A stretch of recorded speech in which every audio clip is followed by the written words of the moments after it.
Hey, what's up everybody? It's Dr. Brian from Unleash Your Genius, and today I had some questions about energy and fat loss. So I thought this would be a great time to get in front of the whiteboard and share a few things. Now, if you have any questions, let me know. Just type them below. I appreciate all the likes and shares, so thank you for that. And to all our new likes, welcome.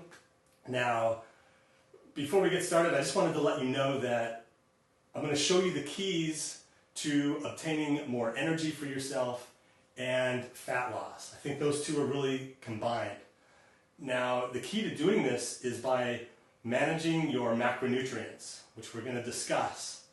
The easiest way to do that is, I found, is through an app that I've created that you can download for free. Just go to the top where it says use the app. If you have an iPhone, it works awesome. It's all ready to go. If you have an Android, the app's not ready yet, but you can still use part of it. It's not as robust as the iPhone app right now, but you can still use all of the stuff that I'm going to tell you on your computer, both if you sign up and you join through the app for free. You're going to get access to be able to manage your macronutrients. So we'll talk a little bit more about that. So I want to give you a bit of an overview. We're going to be talking about increasing your energy, which is kind of a vague story, but I think you'll get it. And then fat loss. How are we going to lose this weight? Weight loss. Everybody wants to lose weight. We have, the fat on our body is actually a fuel source, and we're not utilizing that fuel source. And I'm going to tell you why most of us are like that is because we've been taught that fat is bad for us. Since 1984 is pretty much when the low-fat, high-carb, don't-eat fats started. And since 1984, obesity rates have doubled in adults and tripled in children since then. So that was some bad advice. Now that we know more about biology and anatomy, how the body works, we've got a great idea of how to do this. So let's talk about energy. Now, most of us, myself included for a long period of time, I was a sugar burner. All right? Most of us are sugar burners right now. And what that means is we are metabolically inflexible. We can only use sugar or carbohydrates as a fuel source. And what I want you to become is metabolically flexible. I want you to be able to use your fats and your carbs to run your body. So here's what a sugar burner looks like as far as energy goes. Okay, so you wake up in the morning, you're groggy, you're tired, my energy's down. I have a coffee, I have my cereal or some toast, banana. Wow, my energy's up, I'm high, I'm good.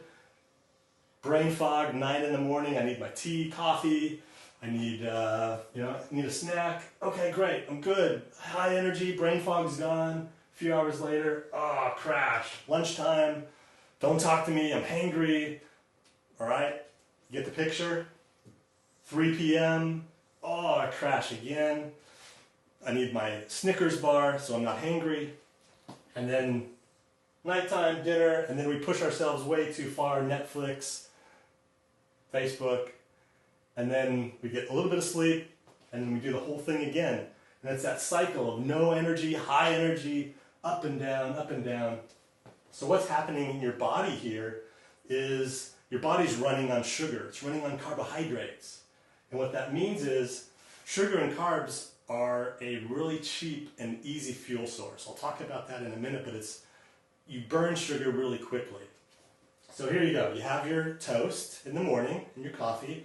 That puts carbs into the bloodstream. Now, your body recognizes that. Your nervous system detects that there's some sugar in your bloodstream.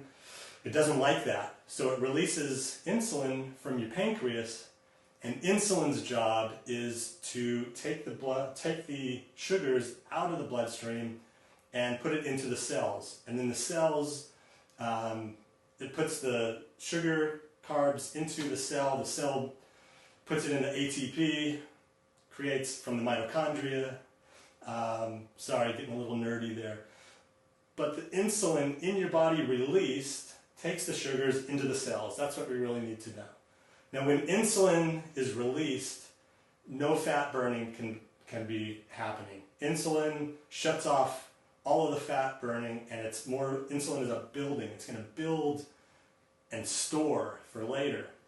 So what happens is the insulin comes in, takes all the sugar out of the bloodstream. A few hours later, you're hungry again. You have no other fuel source, so your body's going, hangry. It's like it's a stressful situation, right? Your body thinks it's going to starve, but it's only been a couple of hours. Hangry, eat again, insulin is released, the insulin puts the sugars back into the cells, and then life is good again for a couple of hours. Now the big problem with that is, I'm sure you've heard of insulin resistance.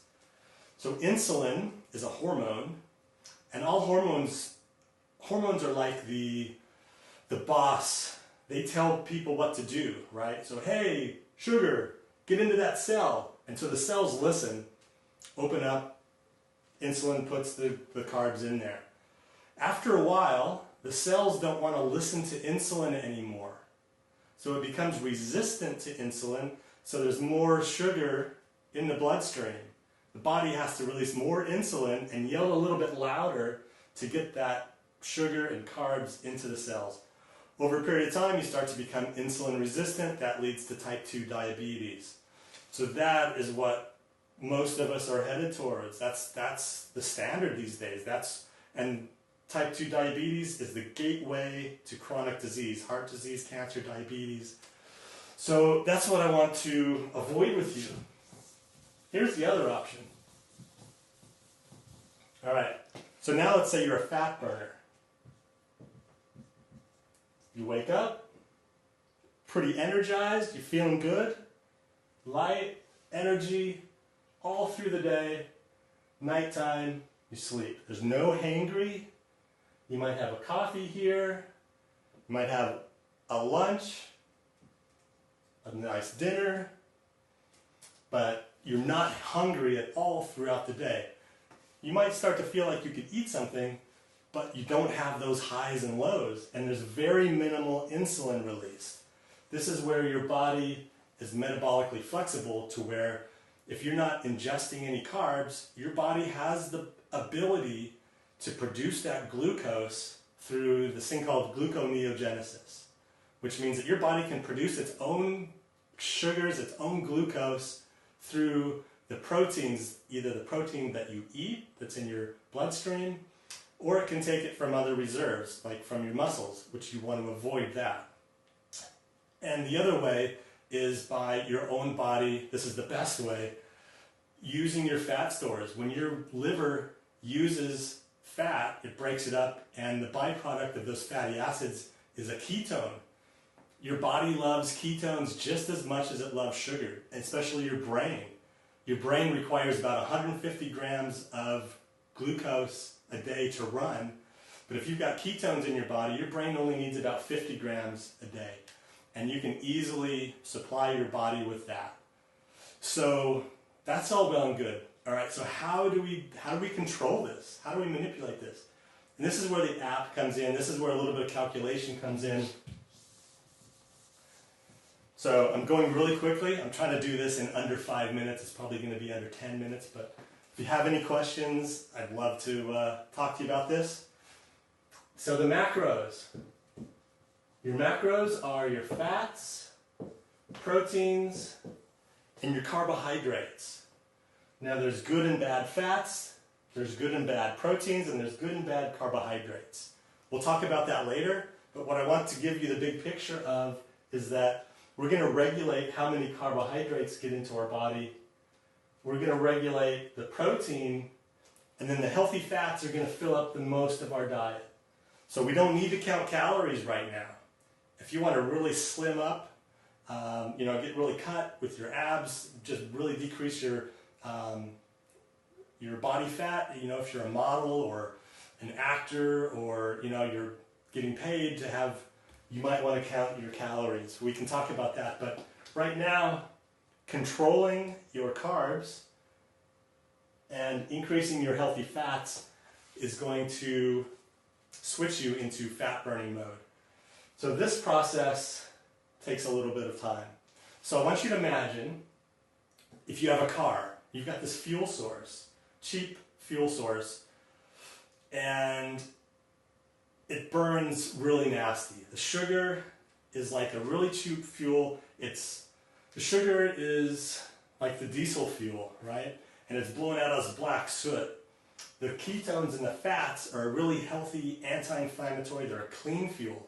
So your body's going to like burning fat a lot better as well. You're not going to be hungry. And yeah, it's a much better fuel source. So what you need to do is, if you can track your carbs, track your food, see what you're eating. Just use the app, put your foods in that you eat, track it very easily, and see where you're at. And if you can start to squeeze out the carbohydrates, your fat burning over a period of, sometimes it takes 3 weeks, maybe a little bit longer for you to actually convert into a fat burner. And then you're going to notice that you're not as hungry, you're losing weight, you're burning that fat, your energy's good, and you're going to be much healthier. Now, I know I rushed through this. I'm going to spend a lot more time on this later. We've got a webinar coming up. But I just wanted to see if there was any questions and encourage you to check out the new app. It's in beta phase right now, so I would love your feedback. If something doesn't work or if you'd like something else, let me know that too. But yeah, that's it. Any questions? Otherwise, have a great day. Thanks, guys.